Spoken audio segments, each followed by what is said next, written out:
The WEC is changing their qualifying format for 2024. Hyperpole is being added on to every single race this season. And while it's new to the full season schedule, it's not entirely new to the World Endurance Championship itself. In this video, I'll talk about Hyperpole and what the qualifying sessions will look like across the 2024 season. First off, what is this format? Well, Hyperpole is the final qualifying session before the race itself. This session also sees a specific number of cars battle for the leading spots on the grid, including pole position. And while it is a form of qualification, it's not the same or replacing the other qualifying session. As I said before, this qualifying format is not new to the WEC. Hyperpole was introduced in 2020 to be a type of qualifying session for the 24 Hours of Le Mans specifically.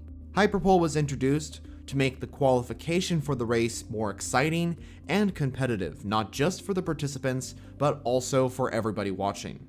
Ever since its establishment in 2020, Hyperpole has been a part of Le Mans for 4 years, and has been a successful addition to the venue. And now in 2024, Hyperpole will not just be a part of the 24 Hours of Le Mans, but it will be at each of the 7 events across the season. What Hyperpole does is that it takes the qualifying results and advances the top 10 cars from qualifying into a new session of Hyperpole. Then, those 10 cars will ultimately determine who starts on pole position.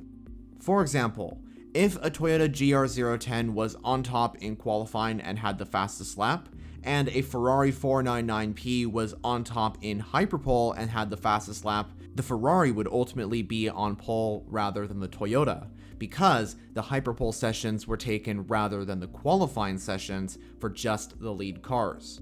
Actually, the WEC's qualifying sessions this year are very similar to what Formula 1 does with their elimination system. F1 system is where the bottom 5 cars get eliminated until the shootout for Q3 begins, when the top 10 cars are advanced into the Q3 session for the shootout for pole.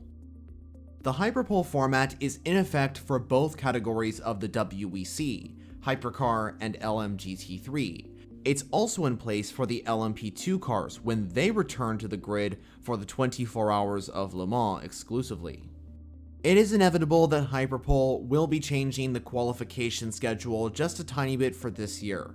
Besides Le Mans, last year in 2023 saw qualifying last around 15 to 20 minutes per class. Each class would just get the one qualifying session, where this year there's going to be 2 sessions with Hyperpole in effect.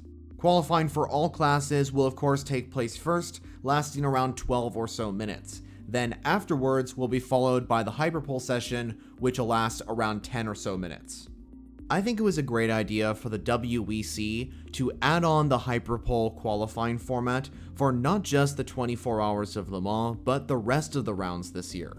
It's proven to be competitive over the last couple of Le Mans events we've had, and I think it will do the same at the other 6 rounds across this 2024 season. But what do you think about Hyperpole? Was it a good idea to add on this qualifying session to not just Le Mans, but the rest of the events in 2024?